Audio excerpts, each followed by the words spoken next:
In this example, again, we see there's a nice triangle. It's a right-angled triangle, so we know we're going to have to use one of these sine, cosine, or tangents. And then I just wrote them down again so I can see what the arrangement would be for these ones.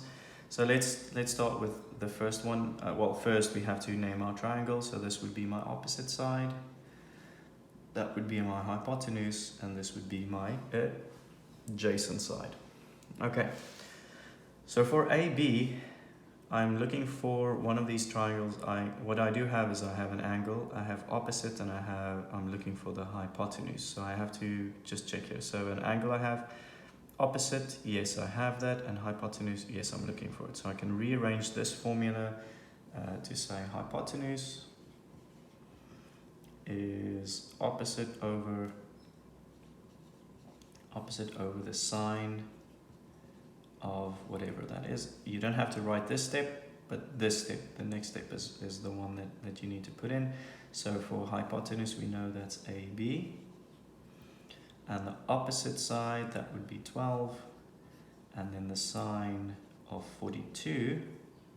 And you can just pop in your calculator. Some calculators are different, so you can do a fraction in it. Mine isn't like that. I don't know where I put my other calculator, but let's just do this. That should be fine. And we get 17.9, but I usually like to write all these numbers down so that the person that's marking knows I know what I'm doing and all the numbers are important. And then from here I'll round down, so 3 significant figures. Looking at that 3, it's not having any influence, so 17.9, 3 significant figures, and that would be my answer. So just popping it in, pretty straightforward.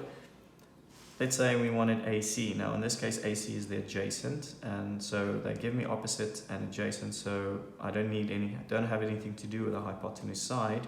So I know these, like, I won't use sine or cosine because sine and cosine uses the hypotenuse side, whereas tangent is kind of the ratio between the opposite and adjacent. So let's just take a look here. We have opposite, we have the tangent, or let's say the angle. So the A here is what we need. So we need adjacent. Adjacent would be opposite over tangent. And this is what we have to fill in. Adjacent, which was AC, is equal to opposite. In this case, that's 12 divided by tan of 42. And let's just take a look at what that looks like. So 12 divided by tan 42, and that is 13.3273518, and I'm going to round it to 3 significant figures, so that would be 13.3 to 3 significant figures. Okay, unless they told us something about the degrees or something that is usually good enough for them. Just want to check something here. I think just as a test, let's quickly take a look and see if we pop these in here. So let's say AB is 17.9 and this is 13.3. We would know this squared.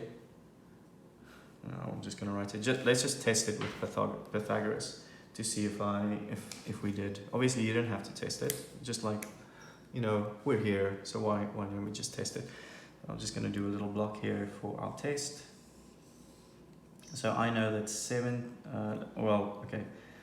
AB squared would be, well, let's do it quick because it's a test.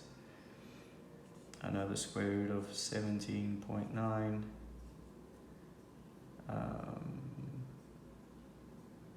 No, let's just do it like this.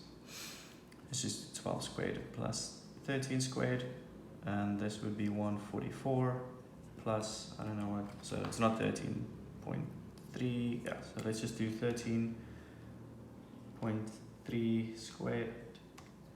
That gives me a 176 times 8, 9. If I add those two things plus 144, that gives me a 320.89, and if I had to square root my answer, I go to magic. So if I square root this, if I take 320.89, and I took a square root, I get to 17.9, oh sorry, that's a 19.9, 17.9, which is exactly that. So just to show you that you can do it both ways, but in this case, because we didn't have two side lengths, we only had one side length and an angle, we had to go the trigonometry route. In the next one, we're gonna do a different example where what happens if the triangle is like drawn in a different way.